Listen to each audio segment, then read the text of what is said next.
What I'm going to talk to you about today is what Gemini advising is actually all about. And our work in the world is to help people realize that they can actually achieve the goals that they have in their hearts, that there's nothing that can really stop you from getting what you want in life. And the way we do that is that we put you in touch with four fundamental principles. One of them is that once you need to decide what it is that you actually want. I mean, some of us have this very confused idea about what we want out of life. You know, we want a lot of money, or we want a lot of friends, or we want a lot of power. But there's something that you're actually seeking. Maybe it's to become a very well-known public speaker. Maybe you want to be a master of creating audiovisual materials on the internet. But the first step is to get very clear about what it is you're up to. The step two in our process is to have you actually develop a system of beliefs that you can actually achieve the goal that you desire.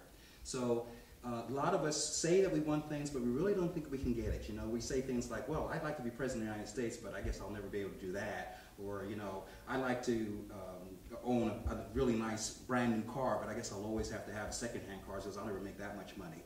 And transform that into, I can have a new car.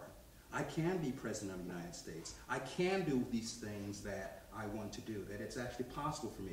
And I don't want you to, we don't teach you to make that up and just to go around saying it. We say to you that once you've decided that you can have something and that you believe you can have it, then your next step is to actually start to do the things that you'll have to do in order to make that show up. So some of the things that you would do, for example, if you said that I wanted to have a car, or especially if it's a new car, well, first thing you have to do is find out, well, what car that is, how much will it cost you to get that car, and then what is the plan of action that you're going to take to accumulate the money to be able to purchase that. So there's a series of things that you actually do in the world once you make up your mind that you're going to have something. The third step in the process is for you to go out and now begin to actually do those things. You actually have to do them. You know, you have a plan of action, but now you have to execute on it. And I know so many times I've had plans of action that I put, you know, write something down and you put it in the drawer. Oh, I want this, but what are you doing about it? Have you taken any steps? Did you even apply for a job towards it? Did you apply to grad? I have students who sometimes say to me, well, I'm going to go to graduate school. I said, well, have you applied? You know, so you actually have to do some things to get to where you want to go. The fourth thing is to, and perhaps the most difficult at times, is to actually accept having the thing that you want. You know, you'll start to see signs in your life. Changes will begin to take place of your vision, the heartfelt dream coming into reality.